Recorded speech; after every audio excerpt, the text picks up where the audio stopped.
Di antara banyak sahabat Rasulullah SAW, ada salah satu kisah sahabat Rasulullah yang memiliki kekayaan paling melimpah. Meskipun ia telah mencapai status sebagai seorang miliarder, namun beliau tidak pernah melupakan akar dan prinsip-prinsipnya sebagai seorang sahabat Nabi. Ia terus berpegang teguh pada ibadahnya dan senang memberikan sedekah. Bahkan semakin banyak yang ia sumbangkan untuk kepentingan Allah, justru harta kekayaannya semakin bertambah melimpah. Beliau adalah Abdurrahman bin Auf.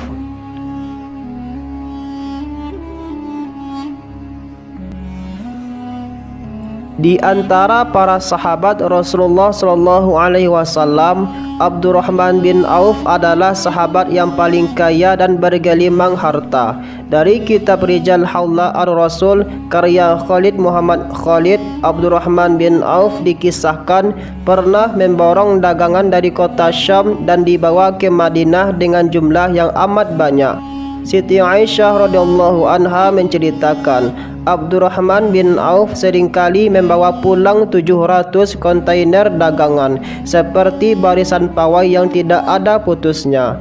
Saking banyaknya harta yang dimiliki Abdurrahman bin Auf, Rasulullah SAW pernah menyatakan bahwa perhitungan hartanya di akhirat nanti akan sangat panjang, akan memakan waktu yang sangat lama. Abdurrahman bin Auf akan masuk surga dengan cara merangkak. Tentu hal ini membuat Abdurrahman bin Auf sering menangis saat teringat sabda Rasulullah SAW tersebut. Maka beliau sering berdoa, "Ya Allah, jadikan aku miskin. Aku ingin seperti Mus'ab bin Umar atau Hamzah yang meninggal dalam keadaan miskin. Ya Allah, rintih Abdurrahman bin Auf." Meski demikian, harta yang ditanamkan untuk investasi terus berkembang. Ia tak juga jatuh miskin. Inilah yang membuat hati Abdurrahman bin Auf semakin gelisah.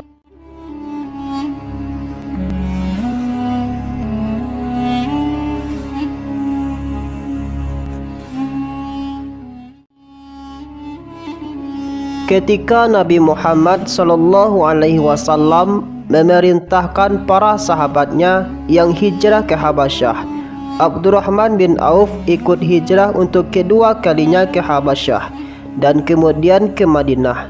Ia ikut bertempur dalam perang Badar dan perang Uhud. Abdurrahman bin Auf termasuk kelompok 8 orang yang mula-mula masuk Islam.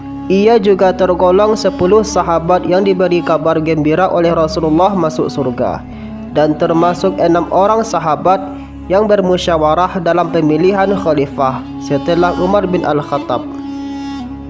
Di samping itu, ia adalah seorang mufti yang dipercayai Rasulullah berfatwa di Madinah selama beliau masih hidup. Pada masa jahiliyah, nama aslinya adalah Abdul Amr.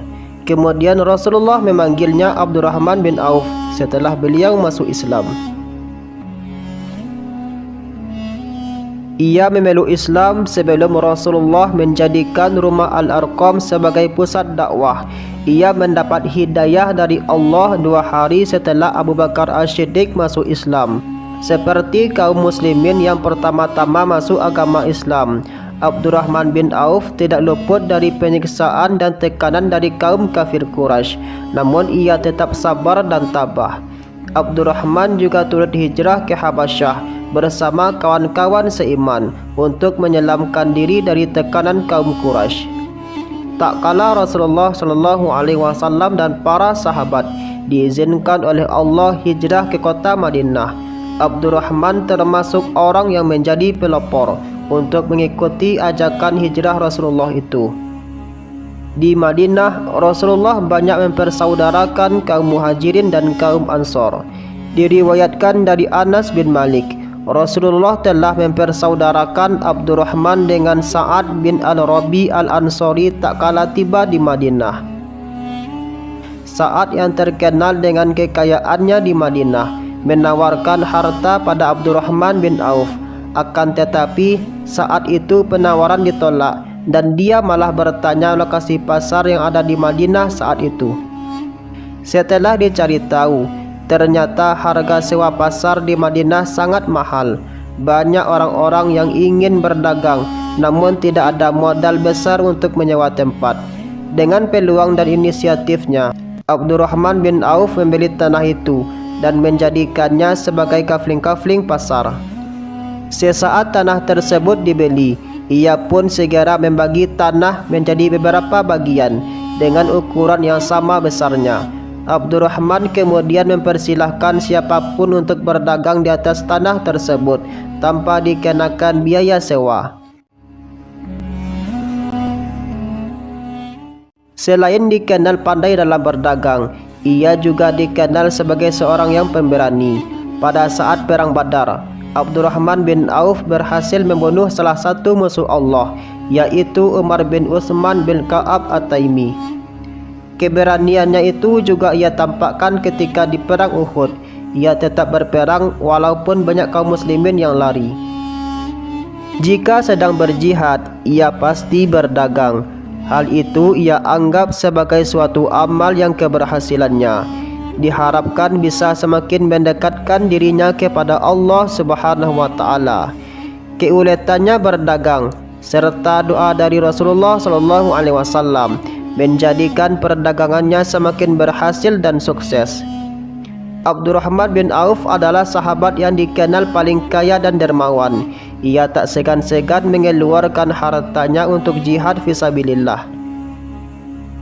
Pada waktu Perang Tabuk terjadi, Rasulullah memerintahkan kaum muslimin untuk mengorbankan harta dan benda mereka.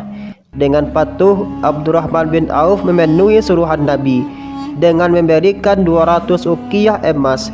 Satu uqiyah setara dengan kurang lebih 31 gram untuk memenuhi kebutuhan logistik selama Perang Tabuk. Saat ada seruan untuk berinfak dari Rasulullah SAW, ia tak pernah berfikir panjang dan ragu-ragu.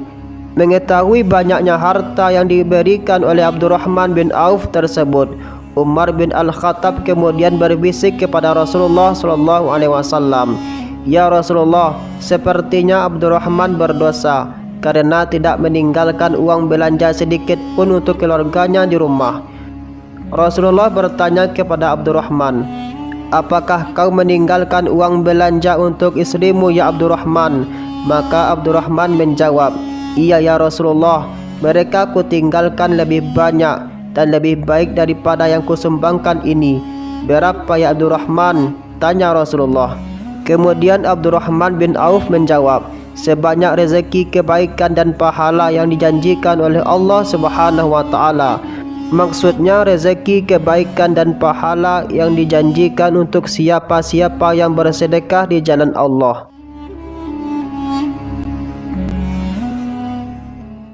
Selalu bersedekah dan memberikan hartanya, Abdurrahman bin Auf tidak juga jatuh miskin. Justru kehidupannya terus meningkat. Keberhasilan dalam bisnis membuatnya dijuluki sebagai tangan emas, karena apapun yang dikerjakan selalu sukses dan membuahkan hasil yang besar.